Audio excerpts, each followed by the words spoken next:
So they deny the applicant, then the applicant has a choice to go to the zoning board of appeals Right. to prove that they've been aggrieved or that they have a need for a variance or a hardship, because it's only a hardship that's going to give you relief from the zoning board of appeals. So a lot of residents may not understand that just by going to the zoning board of appeals, more often than not, you're not going to get it unless you can prove a hardship. So in this case, it's almost as if I was denied up front because it's a comprehensive permit or a 40B, and they say you're not going to the planning board at all because they can't approve it because you don't meet the regulations of the town. So therefore, you step right over them and you go directly to the ZBA, and they say, okay, I don't have to prove a hardship. The hardship is proven by the state to say, you need 10% affordable housing. You don't have 10%, you have 3%. So providing the applicant does his due diligence and he meets all the state regulations for DEP, cuts, recharging, which a lot of people are very concerned about.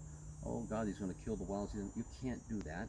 You know, DEP and all the state has regulations on what you can and can't do. And if you don't engineer your project properly to bring recharge back and do it properly and bring it back to the aquifer properly, you're not going to get permitted on a state level or a local level. It's just not going to happen. So, so what happens is now you go directly to the zoning board of appeals with your project. And I mentioned a little earlier, a woman took exception to my saying that you take the bylaws, and I threw them into a trash barrel. It might have been a little bit more theatrical, but in a sense, what you do is you state the regs and you send it in. If you had deep pockets, if you were a Boston firm, you could say, we're just going to run with this. This is what we want. We know we can get this, and if you don't like it, we're going to appeal. Now, the lady who mentioned said, we had them do this, she's correct. But what from a builder's point of view is, the builder didn't need to give the concessions. The builder voluntarily gives concessions because if he or she is a smart business person, then they say, you know what, I know our design is good, but if we don't give a little bit to the town, then it's going to be adversarial and we're going to have to go to court. From a business point of view, if you have to go to court, it's time, so time is money, and you have to pay counsel to defend you or to go into court. You're going to win, but you're going to spend money and you're going to have a time delay. So what a smart developer does, he says, okay, the town has a sacred cow, they like to have 50-foot no touch. So automatically, I put it in here. Other guys would say, let's not put it in, so when they want something, we'll give them that. So the developer is giving those things to the town. They're making concessions so that they're working amicably with the town to get their permit in the end. So, you know, she was right. She said, yes, they gave it to him, but it's the builder that gives in and says, I'll do this because it makes sense financially for me to give a little bit to the town. If they're asking too much, the developer draws a line in the sand and says, no, I'm not doing it. Because there's a point where financially, if you give too much in the project, you're not going to make money. So you give what you can to make it work. Like for instance, in Lunenburg, we did a 40B, and we said, okay, we're going to give you 3/4 of an acre of land as you come in, 3/4 of an acre of land here because it abuts the ball field. And we thought these were nice little perks to give the town, and we said we'll put $35,000 worth of park equipment here for them to enjoy. So we paid to have it subdivided. We parceled it out. We put 35 because they wanted all the stuff on. We put $35,000 worth of equipment on the playground. They went to town meeting later. The town voted they didn't want to accept it. So here at town meeting, they're going to change the zoning laws. They're going to change it to they're asking to have the town rezoned to a 40R. Which district, is a smart growth overlay district. Yeah. And that's a smart thing to do. Yeah. And I'm born and raised Pepperell, and the only reason why I'm doing a 40R is because I believe it's what's best for the town. The town is going to get they're going to get 180 units on this project because we're going to design it in engineering so it works engineering-wise. The town is at 3%. 3%, they need an additional 3%. Is like you need for your 10%, you need 457 units. You fall 320 units short of what's needed. So just because people go to the town and say, no, we don't want this, doesn't mean you're not going to get affordable housing. Right. So you're short 320 units. Then you have to ask yourself, what makes more sense about getting the 320 units? You can do a for sale project, or you can do a for rent project. So if you do a for sale project, you only get to count 25% of the for sale units. On a rental, you get to count 100 of all the units. Yeah. So I have, if you draw an analogy of receiving 180 units, because my project's 180 units. I put in for 180 units, the town gets 180 units towards their count off of the 320 necessary.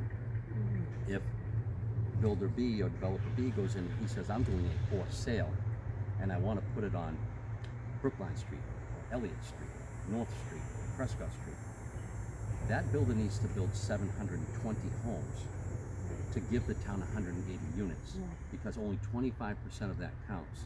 So if you said, if people were concerned about, so you say, we're going to have to get affordable housing, and the state's going to mandate us to take it. And if you asked the voter, what would you rather have? Would you rather have rental or for sale? And if they understood that to get to that 180, which you need 320, you'll have to build 720 houses versus 180 units. So just quick math, because everybody's very, very concerned about water. So let's say another developer comes in and he says he jams in 720 houses. So yeah, I ran through a spider web, man, and I feel like Spider-Man because I'm fully engulfed in it. So that the builder does 720 at 3 bedrooms, not 4. Let's just say 3 in the house.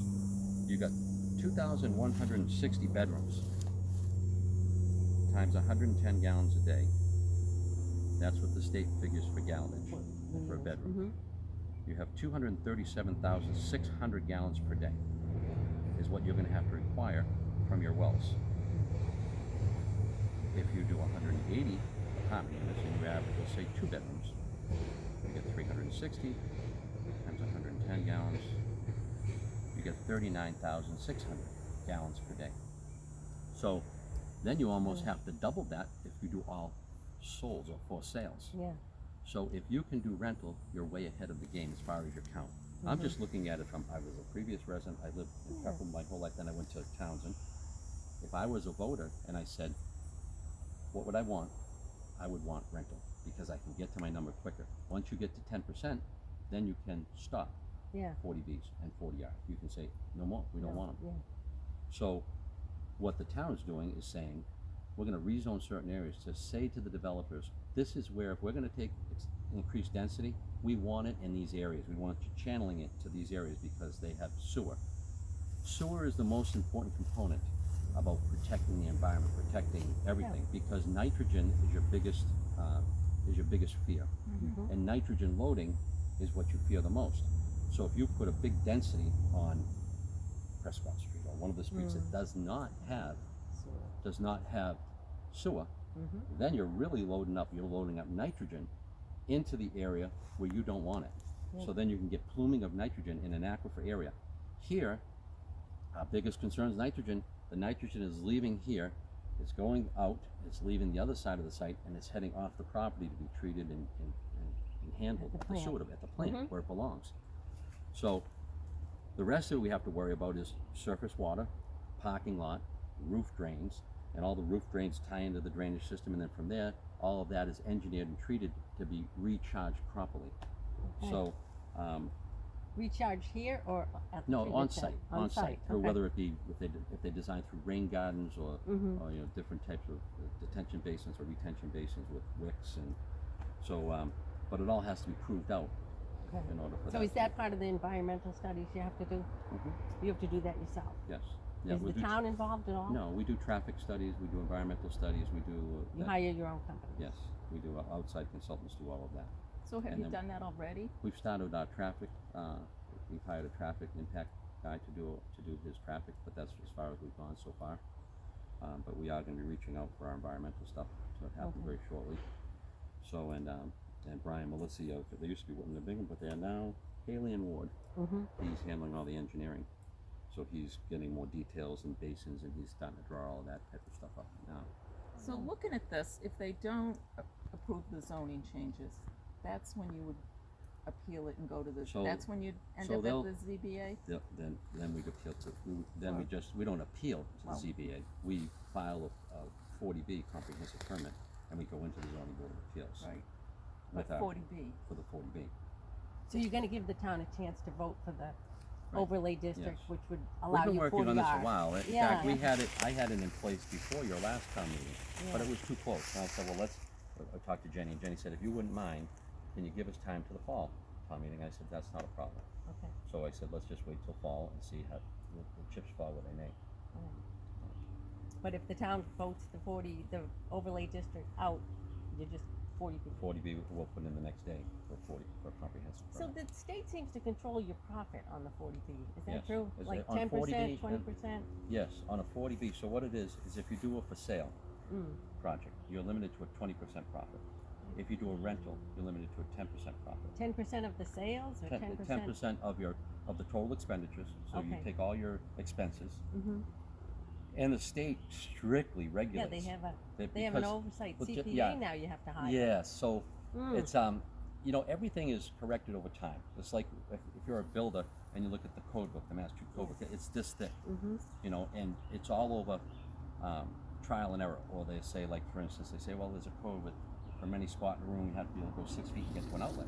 Well, that was because people would plug in extension cords, they start fires. So it generates that code. So there are a million codes that happen like that because of problems that they've had. Same thing with the state. So the first thing that happens is the state says we need affordable housing. So I want to say this 40B came into play back decades ago. Yeah, At 1969, 60 yeah. years. 69 or 65. Yeah. They said we need affordable housing. And they put it in the books. And so then all of your more well-to-do towns, as you go Boston and going east from here, Concord, Wellesley, Acton, all of them, they got inundated by people going in. It was all for sale. So they got hammered by for sale, not for rent. Yeah. So they got massive numbers because it made sense profit-wise for a developer to go in those areas, build a number of homes densely packed, because now you get to reduce your road frontage, 70-foot frontages, 8-acre lots, small lots. They had plenty of sewer in those cities in the suburbs of Boston, and they were inundated by it. And then the other thing was there wasn't a lot of oversight when they first did it because they didn't know. So what happened is a lot of builders were saying, writing checks to the brothers and their relatives and this and that, and inflating their costs. And then the state says, well, this is a problem. And then more oversight was put on. And then the same thing with so that's how it came to be. They have strict oversight. So I have to hire a state approved accountant to prove out my numbers. And I have to give it to them in a format that is just the way they want it. They want to see every check. They want to see every receipt. I have to sign affidavits. Like if I have a related party that works on the site, I have to explain who the related party is, what the work was that they did. And it's very, very closely regulated. And then at the end, I have to have the same accountant that proved out the project to say I didn't make too much profit. He has to look if it's rental. He looks at my every year numbers and he sends in a thing to the state. It's not my accountant, and he sends a thing out to the state saying he complied, you didn't make over 10%. If you're for sale, then it's all up front because it's as you're selling it. If you are for rent, it's over the years. Each year you prove out the 10%. So I've done Each year you can only make a 10% profit. correct. But if No you- more than. If you didn't So- include affordable housing in your build, You have to.